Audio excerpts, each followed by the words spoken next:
اعوذ باللہ من الشیطان الرجیم، بسم اللہ الرحمن الرحیم۔ السلام علیکم ورحمۃ اللہ وبرکاتہ۔ قیامت کے بڑے سارے ناموں میں سے ایک نام ہے الغاشیہ، اور اسی نام سے قرآن پاک کی ایک سورت ہے 88 نمبر، اس کا نام ہے الغاشیہ۔ تو قیامت کا منظر اتنا ہی ہمارے لیے ایک غیر معمولی ہے، بہت بڑی خبر ہے اس کے بارے میں جو اللہ تعالیٰ نے ہمیں بتا دی کہ قیامت آنے والی ہے، اور اس کی تیاری کر لو، اور اس کے بعد حشر برپا ہونے والا، اور اس کے علاوہ جنت اور دوزخ کے معاملات ہوں گے، اور ابدی زندگی کی طرف ہی تمہیں جانا ہے۔ تو یہ ساری کی ساری چیزیں ہمارے ذہنوں میں ہونی بڑی ضروری ہیں۔ اسی چیز کو دوبارہ اجاگر کرنا یا یاد دہانی کے طور پہ آج ہم سورہ الغاشیہ کو دیکھتے ہیں کہ اس میں کیا ہے۔ تو اس کی پہلی آیت ہے حل اتاک حدیث الغاشیہ، کہ بے شک تمہارے پاس چھا جانے والی مصیبت کی خبر آ چکی ہے۔ تو اب یہ کیا ہے، وہ مصیبت کیا آئے گی، کیا معاملات ہوں گے، وہ فردر ہمیں اس کے اندر بتائے جا رہے ہیں۔ ایک انسان ہونے کے ناطے بھی ہم دیکھتے ہیں کہ بڑے اچھے ٹیچنگ کا یہ اصول ہوتا ہے کہ بات کرنے سے پہلے تھوڑا سا ذہن کو برین سٹارمنگ کے لیے ریڈی کرنا، اور ایک سوالیہ انداز میں ایک چیز کو پوچھنا اور بتانا کہ یہ کیا چیز ہے۔ تو اب ایک ایسی چیز کا ذکر کر دیا ہے کہ حل اتاک حدیث الغاشیہ، کہ کیا تمہارے پاس کوئی خبر آئی ہے کہ غاشیہ کیا ہے۔ تو انسان چوکنا ہو جاتا ہے اور الرٹ ہو جاتا ہے کہ ابھی کوئی بڑی چیز ہمیں پتہ چلنے لگی ہے۔ تو میں بھی آپ سے یہی گمان کرتا ہوں کہ آپ تھوڑا سا اس پہ سوچنا شروع کر دیں ابھی سے کہ غاشیہ کیا، ہم کس کے بارے میں پڑھنے لگے۔ پھر اس سے آگے ایک اور میں چیز آپ سے گزارش کرنا چاہتا ہوں کہ جب بھی آپ اس کو تھوڑا امیجن کریں تو اپنی جب سنیں تو تھوڑی امیجنیشن کو بھی اس میں یوز کریں، اور سوچیں کہ کیا ہمارا ذہن اٹ سیلف اس دنیا میں چلا جاتا ہے کہ نہیں، ہم اس کو فیل کرتے ہیں یا نہیں۔ ہم اگر اس سے آگے قیامت کے منظر ہمیں پیش کیا جا رہا ہے تو ہمیں چاہیے کہ ہم اپنے آپ کو روز محشر میں تصور کرتے ہوئے یہ آیات سنیں، تو پھر انشاءاللہ ہمارے اوپر ایک کیفیت بھی تاری ہوگی اور ہم اس چیز کو بہتر طریقے سے سمجھ سکیں گے۔ تو آیت نمبر 2 کے اندر ہے وجوہ یومئذ خاشیہ، کہ بہت سے چہرے اس دن ذلیل و رسوا ہوں گے۔ اب قیامت کا منظر ہے، پہلا منظر تو یہی ہے کہ اس دن کیا ہوگا کہ بڑے سارے چہرے ذلیل و رسوا ہوں گے، ان کے چہروں سے ہی ان کو پہچان لیا جائے گا، سیاہ چہرے ہوں گے، اترے ہوئے چہرے ہوں گے۔ اس کے بارے میں ایک دنیا کی مثال لیتے ہیں کہ کوئی بھی امتحان کسی نے پاس کیا ہے، اس میں اپیئر ہوا ہے، تو جب اس کا ڈے آف رزلٹ اناؤنسمنٹ ہوتا ہے، جب اس کو پتہ چلتا ہے کہ میں نے پاس کیا، فیل کیا، میں نے فرسٹ پوزیشن لی، سیکنڈ لی، تو اس کے اندر بڑے سارے ہم اسٹوڈنٹ دیکھتے ہیں کہ جنہوں نے محنت نہیں کی ہوتی اور جنہوں نے ایگزام صحیح طریقے سے نہیں دیا ہوتا، ان کے چہرے اس دن اترے ہوئے ہوتے ہیں، ان کو پتہ ہوتا ہے کہ آج ہمارے ساتھ کیا بیتنے والی ہے۔ تو قیامت کے منظر میں سے بھی اللہ تعالیٰ نے بتایا کہ اس دن ایک ایسا گروپ ہوگا کہ جن کے اندر لوگوں کا جو چہرے ہیں انہی سے ہی پہچان لیا جائے گا، اور ان کے چہروں میں ذلیل اور رسوائی ان کے چہروں سے صاف ظاہر ہو رہی ہوگی۔ تو ہوگا کیا، عاملۃ ناصبۃ، کہ کام کرنے والے، مشقتیں برداشت کرنے والے، تصلیٰ نارا حامیہ، کہ بھڑکتی آگ میں داخل ہوں گے۔ تو اب یہ دیکھیں، یہ اگر جن لوگوں نے یہ معاملات کیے دنیا کے اندر کہ صحیح طریقے سے اپنی زندگی نہیں اللہ رسول کے بتائے ہوئے طریقے کے مطابق گزاری، لیکن انہوں نے زندگی میں محنت تو کی، انہوں نے گناہ بھی کمایا، گناہ کرنے کے لیے بھی محنت لگتی ہے، اسٹریٹجی بنانی پڑتی ہے، گھر سے نکلنا پڑتا ہے، کسی کا حق غصب کرنا پڑتا ہے، ڈاکہ ڈالنا پڑتا ہے، چوری کرنی پڑتی ہے، زنا کرنا پڑتا ہے، جو بھی اس طرح کے بڑے بڑے معاملات ہیں، تو اس کے لیے کچھ نہ کچھ تو محنت تو انسان کسی نہ کسی حد میں انرجی اپنی صرف کرتا ہی ہے۔ تو یہ وہ لوگ ہیں کہ جنہوں نے کام بھی کیے اور مشقتیں بھی دنیا میں برداشت کی، لیکن اب کیونکہ اس کا کچھ نتیجہ اچھا نہیں تھا تو اس لیے ان کو کیا کیا جائے گا کہ بھڑکتی آگ میں داخل کیا جائے گا، یعنی اس کو جہنم میں داخل کیا جائے گا۔ جہنم کے ناموں میں سے ایک نام ہے حامیہ، اس کا یہاں پہ دوبارہ ذکر ہو رہا ہے، اور بھی جگہ پہ اس کا قرآن پاک میں ذکر ہوا۔ اس سے آگے ہے کہ تسقیٰ من عین آنیہ۔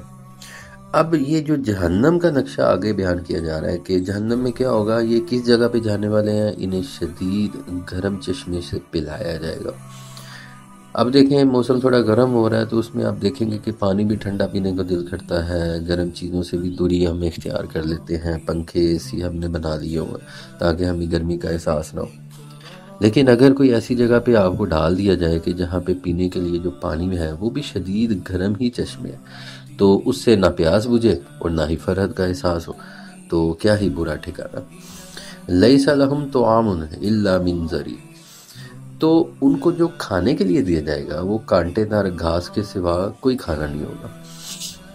تو عرب کے اندر زری ایک کانٹے دار جھاڑی کو وہ پہچانتے تھے، اس کے بارے میں وہ یہ بھی جانتے تھے کہ یہ ایک ایسی کانٹے دار جڑی بوٹی ہے یا پودا ہے، جب بھی اس کو کوئی جانور بھی ایون کے کھاتا ہے تو اس کے پیٹ میں آگ لگ جاتی ہے، اور آگ اتنی شدید قسم کی اس کو ایسیڈیٹی کہہ لیں کہ فیل ہو رہی ہوتی ہے کہ جس کی وجہ سے اس کی طبیعت بگڑ جاتی تھی اور وہ مر بھی جاتے ہوتے تھے۔ تو وہ اس چیز سے بڑے پہچان رکھتے تھے اور اس چیز سے دور رہتے تھے، تو اسی الفاظ کو یہاں پہ یوز کرتے ہوئے ان کو سمجھایا جا رہا ہے اور ہمیں بھی، کہ ایک ایسی جگہ پہ ڈھالا جائے گا کہ جہاں پہ پینے کے لیے گرم چشمے ہیں اور وہاں کانٹے دار گھاس کے سوا کوئی کھانا نہیں ہے۔ تو اب اس طرح کا اگر ضیافت ہوگی تو انسان کو کیا ہی مزہ آ سکتا ہے، ظاہری بات ہے عذاب کی ایک شکل ہے۔ لا یسمن ولا یغنی من جوع، جو نہ موٹا کرے اور نہ بھوک سے نجات دے گا۔ تو انسان کے کھانا کھانے کے کچھ مقاصد ہوتے ہیں کہ اس کو ٹیسٹ آئے، اس کی بھوک کم ہو، اس کو انرجی ملے۔ تو یہ جو چیزیں بتائی جا رہی ہیں کہ گرم چشمے سے پانی پئیں گے، کھولتا ہوا چشمہ ہوگا اور کانٹے دار گھاس ہوگی جس سے وہ کھائیں گے، تو اس سے نہ ان کی بھوک اور پیاس کی شدت ختم ہوگی، یعنی کہ جس طریقے سے پہلے بھوک لگی ہوئی تھی کھائیں گے بھی، اور اس کے بعد ان کو کوئی بھی اس میں کمی نہیں ہوگی۔ تو یہ عذاب کے اوپر ایک عذاب کی کیفیت ہے۔ تو میں یہ ازیوم کہہ رہا ہوں کہ آپ ساتھ ساتھ امیجن کر رہے ہیں کہ ہم ایک قیامت کے منظر میں ہیں، اور اگر اللہ نہ کرے کہ کسی بندے کے ساتھ ایسا معاملہ ہو جائے کہ اس کو حامیہ میں پھینک دیا جائے، جو گرم جو آگ ہے جو کیا دوزخ کی بات کی جا رہی ہے، تو اس کے اندر اس کے ساتھ کیا معاملہ ہوگا۔ اللہ تعالی ہم سب کو اس سے بچائے۔ تو یہ کیمرے کا ایک پرسپیکٹو ہمیں قیامت میں لے گیا، اور قیامت کے بعد جہنم کا منظر بھی اللہ تعالیٰ نے ہمیں بتا دیا کہ اس طرح ہوگا۔ اب اس کا اسی طرح سے سائملٹینیس کنٹراسٹ کر کے اللہ تعالیٰ نے اس کے بالکل متوازی ہمیں جنت کا اور جو کامیاب ہونے والے لوگ ہیں ان کا آگے بتایا ہوا۔ وجوہ یومئذ ناعمہ، کہ اس قیامت کے دن بہت سے چہرے اس دن چین سے ہوں گے، تو ان کو ان کے چہروں سے ہی پہچان لیا جائے گا کہ یہ چین والے ہیں اور یہ دائنے ہاتھ والے ہیں اور یہ جنت میں جانے والے ہیں۔ لِسَعْیِہَا رَاضِیَةٌ، اپنی کوشش پر راضی ہوں گے۔ جس طرح ان کی کوشش بتائی گئی کہ وہ دنیا میں سخت کوشش کرتے تھے، بھاگتے دوڑتے تھے، لیکن اللہ رسول کے خلاف زندگی کمانے کے لیے ہی وہ یہ ساری کوششیں کرتے تھے، اور اس کا نتیجہ انہیں بتا دیا کہ کیا ہوگا۔ اسی طرح اسی کنٹراسٹ میں بتایا کہ جو یہ روشن چہرے والے ہوں گے، جو اس دن جو چہرے چین میں ہوں گے، ان کا کیا ہوگا کہ وہ اپنی کوششوں پہ راضی ہوں گے جو انہوں نے دنیا میں کیا ہوگا، کیونکہ وہ قرآن پاک پڑھتے تھے، وہ اللہ رسول کی بات مانتے تھے، اور اب ان کو یقین تھا کہ ہمارے ساتھ اچھا ہونے والا ہے، تو اس لیے ان کی کوششوں جو بھی انہوں نے کوششیں کی اس پہ وہ راضی بھی ہیں۔ فی جنت عالیہ، کہ بلند باغوں میں ہوں گے۔ اب یہ ظاہری بات ہے، جنتوں کی بات ہو رہی ہے کہ جنت آسمانوں میں ہے اور بہت بلند باغوں کی بات ہو رہی ہے، یہ جنت کا نقشہ کھینچا جا رہا ہے۔ لا تسمعوا فیہا لاغیہ، اس میں کوئی بےہودہ بات نہ سنیں گے۔ یہ والی جو چیز ہے نا بڑی ہی فیسینیٹنگ ہے۔ آپ دیکھیں کہ دنیا کے اندر اکثر اوقات انسان کی طبیعت میں ملال آ جاتا ہے اور اس کا موڈ ہی آف ہو جاتا ہے کوئی بات سن کے۔ بڑی ساری چیزوں میں ایسا ہوتا ہے کہ آپ جا رہے ہوتے ہیں، آفس میں جاتے ہیں، کوئی آپ کا باس ایسی بات کر دیتا ہے، آپ کاروبار میں جاتے ہیں، کوئی گاہک ایسی بات کر دیتا ہے کہ آپ کہتے ہیں یار سارا دن ہی خراب کر دیا کس بندے نے متھے لگ کے۔ تو کسی بندے کو ایسے فیس کریں تو ہماری طبیعت تنگ آ جاتی ہے، کوئی ایسی بات سنیں تو سارا دن بے چینی لگی رہتی ہے۔ کئی لوگوں کو تو ایک آدھی بات ایسی سن لیتے ہیں کہ جس سے وہ سارا سال اور ان کی زندگیاں تباہ ہو جاتی ہیں وہ باتیں سن کے۔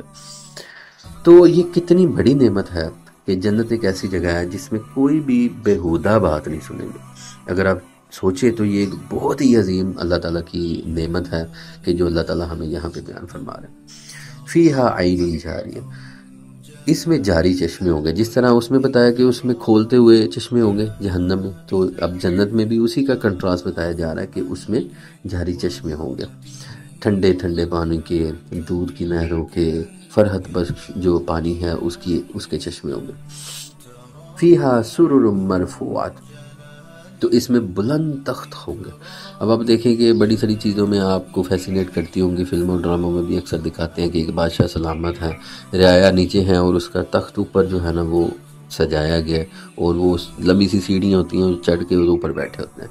تو بلند تخت ہوں گے جیسے انسانوں کی امیجینیشن میں آ سکتے ہیں، اس طرح اللہ تعالیٰ نے بتایا کہ بلند تخت ہوں گے۔ ان تختوں پہ کیا ہوگا؟ وَأَكْوَابٌ مَوْضُوعٌ، اس میں رکھے ہوئے گلاس ہوں گے، پوری ہی پرسین کے ساتھ، سمیٹری کے ساتھ۔ آپ کسی ہوٹل میں جاتے ہیں، وہاں پہ کوئی گلاس دیکھتے ہیں، برتن دیکھتے ہیں، ایسے انہوں نے سیٹ کیے ہوتے ہیں ایک الائنمنٹ کے اندر، ایکول فاصلے کے اندر، اور بڑے طریقے سے ان کو رکھا ہوتا ہے، کچھ چمچ الٹا ہوتا ہے، کچھ سیدھا ہوتا ہے، ان کی ارینجمنٹ اور اینگل بنائے جاتے ہیں، اور سارے کے سارے ایک زاویے کے مطابق جب رکھے جاتے ہیں تو انسان نے اگر کھانا بھی کھایا بھی ہے یا نہیں کھایا، لیکن وہ اس چیز کو دیکھ کے اتنی میزمرائزنگ ہوتی ہے کہ اس کی لطف اندوز ہوتی ہے، وہ جب اس کو دیکھتا ہے تو اس کی طبیعت خوش ہو جاتی ہے۔ تو اب یہ سارے کا سارا نقشہ جو منظر کشی کی جا رہی ہے کہ یہ جنت کا معاملہ ہے، اس کے اندر یہ چیزیں بتائی جا رہی ہیں کہ وہاں پہ گلاس رکھے ہوں گے، اور اسے آگے مزید نعمتوں کا بتایا جا رہا ہے۔ وَنَمَارِقُ مَصْفُوفَةٌ، تو وہاں پہ کیا ہوگا کہ بالکل تکیہ لگائی ہوئی ایک آپ کے لیے ضیافت اور پلیس تیار کی جائے گی کہ وہاں پہ بالکل کشن رکھے ہوئے ہیں،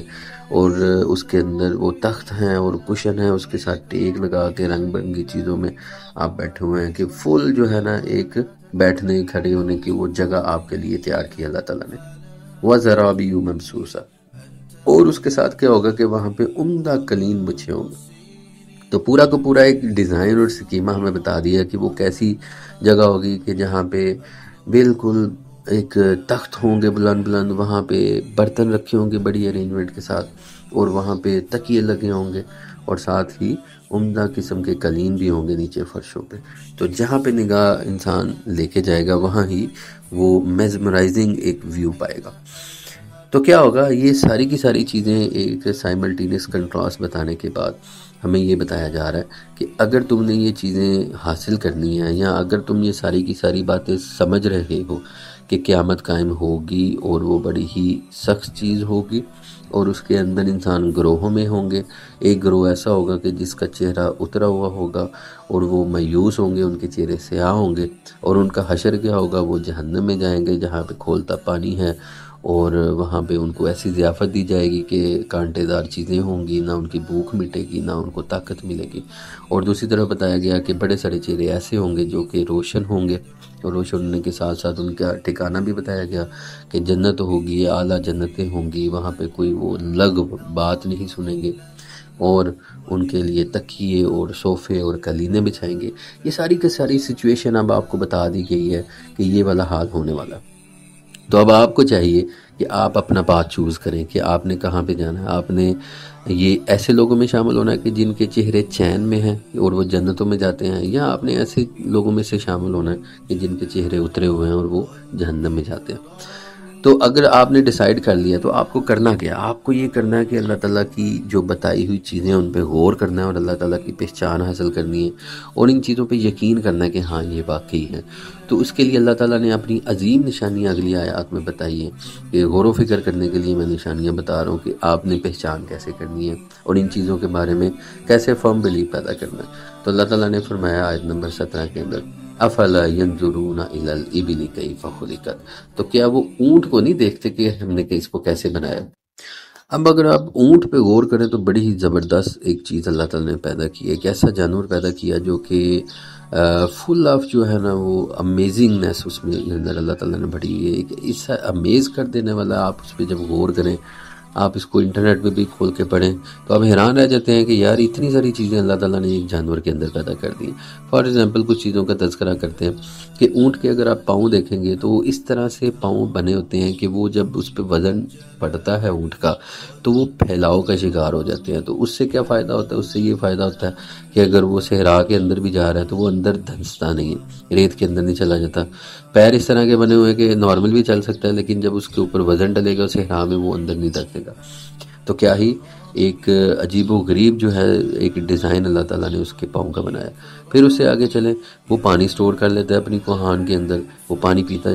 جاتا اور لمبے عرصے تک اس کو پیاس کا احساس بھی نہیں ہوتا، اور وہ اپنے معاملات لمبے طے کر سکتا ہے۔ جہاں سے ہرا کے اندر پانی نہیں مل رہا ہوتا، وہ اپنا سروائیول بڑے آرام سے کر لیتا۔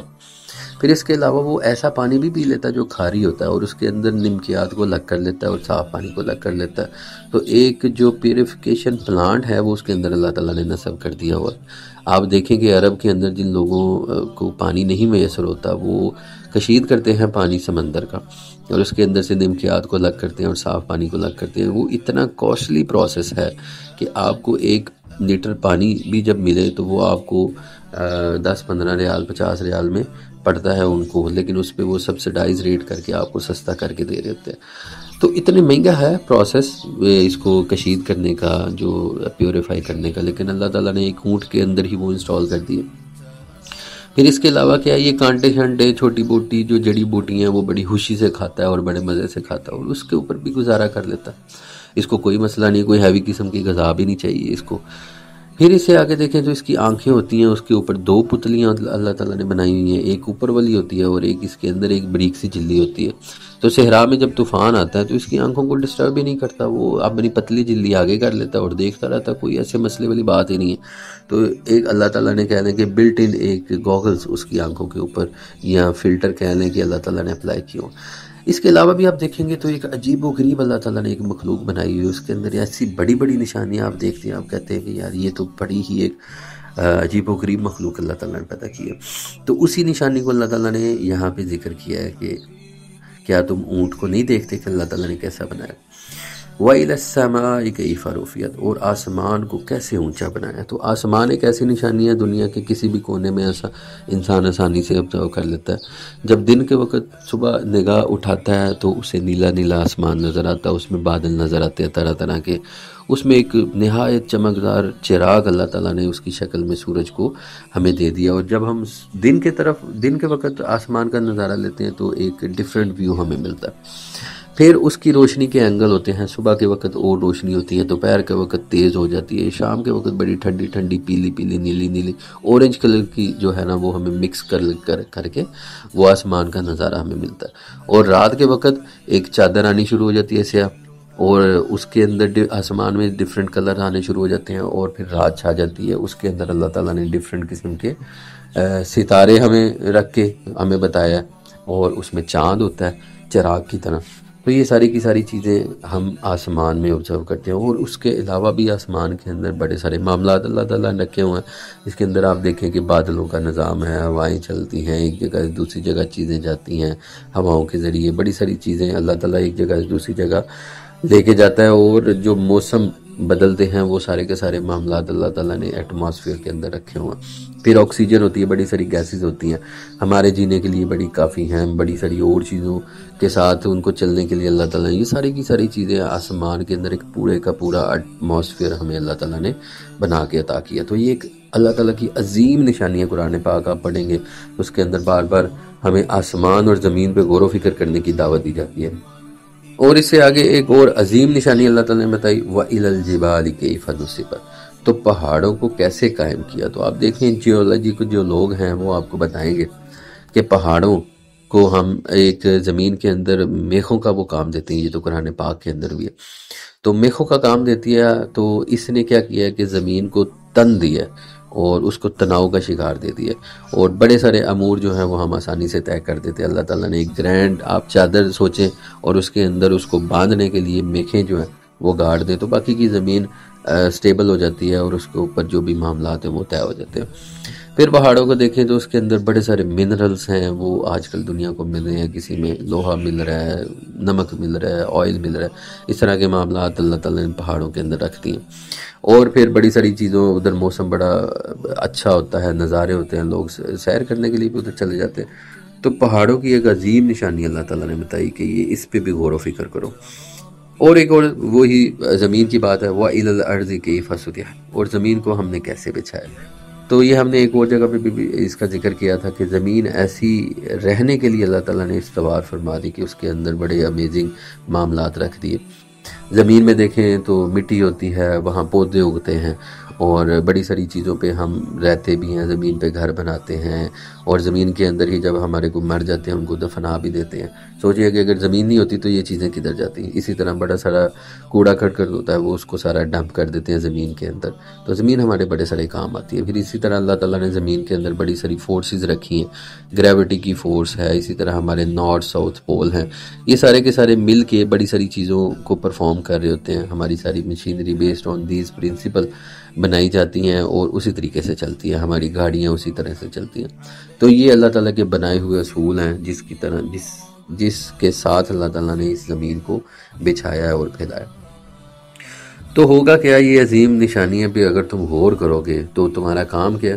فذکر انما انت مذکر، تم تو نصیحت کرو، تم تو نصیحت ہی کرنے والے ہو۔ تو یہ آپ صلی اللہ علیہ وسلم سے خطاب ہے اور ان کے توسل سے ہم سب سے خطاب ہے۔ تو ہمارے ذمہ کیا ہے کہ ہم تو پڑھیں گے، غور و فکر کریں گے اور نصیحت حاصل کریں گے، اور نصیحت حاصل کرنے کے بعد ہم دوسروں کو بھی نصیحت کریں گے کہ اللہ رسول نے یہ کہا ہے کہ اس کے مطابق ایسے زندگی گزارنی ہو۔ لست علیہم بمسیطر، تم کچھ ان پر زبردستی کرنے والے نہیں ہو۔ تو جو اسلوب بتایا وہ یہی بتایا کہ نصیحت کرنی ہے، اچھے طریقے سے کرنی ہے، علم و حکمت کے دانائی کے اصولوں کے مطابق کرنی ہے۔ تو تم اس کے علاوہ کچھ نہیں کر سکتے، تم کسی پہ زبردستی نہیں اس پہ دین جو ہے وہ امپوز کر سکتے۔ الا من تولا وکفر، ہاں جس نے منہ پھیرا اور کفر کیا۔ اب آپ دیکھیں کہ جب نصیحت کی تو دو نتیجے ہوں گے۔ ایک نتیجہ ہوگا کہ ہاں وہ سنے گا اور منہ پھیر دے گا اور انکار کر دے گا۔ کفر کا مطلب ہے کہ اس کے انکار کر دیا، اس نے کہا جی میں نہیں مانتا۔ فَيُعَذِّبُ اللَّهُ الْعَذَابَ الْأَكْبَرَ، تو کیا ہوگا؟ تو اسے اللہ تعالیٰ بہت بڑا عذاب دے گا جو یہ والا کام کرے گا۔ اِنَّا إِلَيْنَا إِيَابَهُمْ، بے شک ہماری ہی طرف ان کا لوٹنا ہے۔ ثُمَّ إِلَيْنَا حِسَابَهُمْ، تو پھر بے شک ہم ہی ان کا حساب لینا ہمارے ہی ذمے۔ تو اب دیکھیں کہ یہ پوری کی پوری صورت ہے، سورہ الغاشیہ، یہ ہماری ختم ہوگی تو اس کی 26 آیات ہم نے مطالعہ کی۔ تو بڑا ہی ایک اچھے طریقے سے ایک کے بعد دوسری چیز ہمیں بتائی گئی ہے، اور کولیکٹیولی پوری ایک بات سمری کے طور پہ بتائی گئی ہے۔ میں یہ سمجھتا ہوں کہ اگر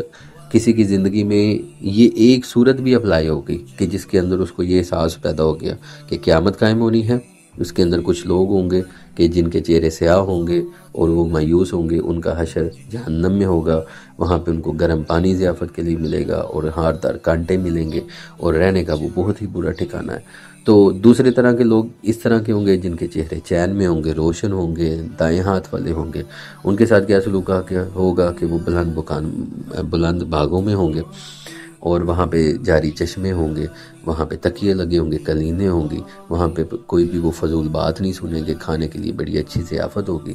تو یہ سارے کا سارا اسکیمہ جس کا پیدا ہو گیا، اور اس نے غور و فکر کرنا شروع کر دیا کہ اللہ تعالیٰ کی نشانیوں پہ، جیسے یہاں پہ اونٹ کی بات ہوئی، آسمان کی، پہاڑوں کی، زمین کی بات ہوئی، اس پہ غور و فکر شروع کر دیا، اور اس نے پکارا کہ اللہ تعالیٰ بے شک تم نے یہ ساری چیزیں کسی مقصد کے تحت ہی پیدا کی ہیں، فضول نہیں۔ تو اب اس نے اس چیز کو سمجھا، اپنی زندگی میں بھی اس نے اپلائی کیا اور دوسروں کو بھی نصیحت کرنی شروع کر دی، اور اللہ تعالیٰ نے بتایا کہ نصیحت ہی کر سکتے ہو تم، اس پہ زبردستی نہیں کر سکتے، اور اگر کوئی کفر کرے گا تو پھر اس کا ٹھکانہ جہنم ہی ہوگا، اور ہم اس کا حساب لینے کے لیے کافی ہے۔ تو یہ ساری کی ساری سمری اگر کسی کے دماغ میں ٹھک گئی تو اس نے اپنی زندگی میں اپلائی کر دی۔ میرا خیال ہے پورا قرآن اس بارے میں بڑا پڑا، لیکن یہ سمری بھی اگر اس کے ذہن میں بیٹھ گئی تو اس کی ہدایت کے لیے کافی ہے۔ تو ہم اللہ تعالیٰ سے دعا کرتے ہیں کہ اللہ تعالیٰ ہمیں اس ساری کی ساری چیز کو سمجھنے کی اور اپنی زندگی میں لانے کی ہمیں اللہ تعالیٰ توفیق عطا فرمائے، اور اللہ تعالیٰ ہمیں قیامت کے دن ان لوگوں میں سے شامل فرمائے جن کے چہرے بالکل چین میں ہوں گے، جن کا یہاں پہ ذکر کیا، اور وہ اپنی اعلیٰ جو جنتیں ہیں ان کا ہمیں حقدار بنائے، اور باغوں میں لے جائے جہاں پہ تخت ہے، کلینے ہیں اور تکیے لگے ہوئے، اور ہماری ضیافت اچھی کرے، اور ایسی جگہ پہ لے جائے کہ جہاں پہ کوئی فضول گوئی نہیں کی جا رہی، اور ان کا سب جو کلام ہے وہ سلام و سلام ہوگا۔ تو اللہ تعالیٰ سے دعا ہے کہ ہمیں قرآن پاک کو سمجھنے کی، اپنی زندگی میں لانے کی، عمل کرنے کی توفیق عطا فرمائے۔ السلام علیکم ورحمۃ اللہ وبرکاتہ۔